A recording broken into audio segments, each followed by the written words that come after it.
morning to one and all presenter. Myself Ramnath. Myself Gabinath Plasnath. We are here to explaining the circulatory system which is taking place in our body. In the first, blood enters through superior and inferior vena cava.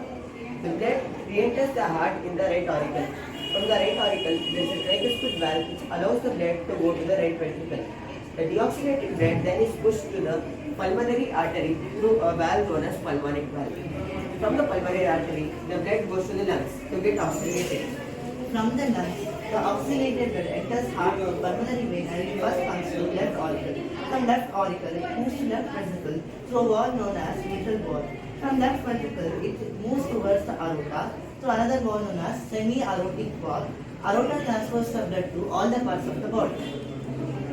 Various parts of the body need oxygen to perform their function. Once oxygen is taken from the blood, it gets deoxygenated. The deoxygenated blood again enters the heart to get oxygenated. This process continues till the death of the person.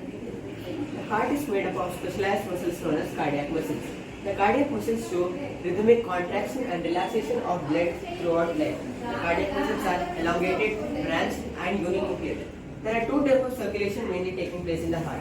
One is pulmonary circulation, another systematic circulation. Pulmonary circulation. In this type of circulation, the blood moves from right auricle, followed by right ventricle, and then moves to the lungs.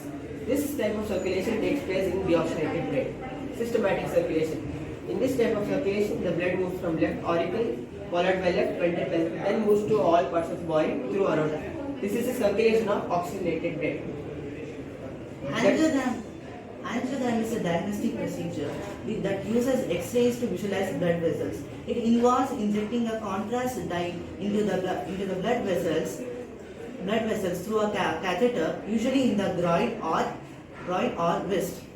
This helps to identify the blockages or abnormalities in the blood vessels, particularly in the heart, brain, or limbs. Now we are going to show how the fat is removed in the angioplasty procedure.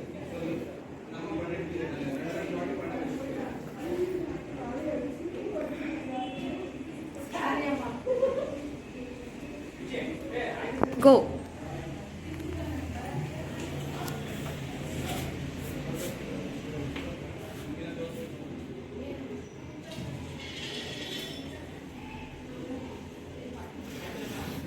Now, we have removed fat cells present in the arteries of the heart using a process called angioplasty. An angioplasty is a treatment procedure usually performed of an angiogram. It uses an inflated balloon, usually at the tip of a catheter, to widen the space between the arteries. It also uses a stent to open the arteries. It is when the blood vessels contain fat cells or any obstacles which is blocking the blood from flowing, an angioplasty is used. Thank you.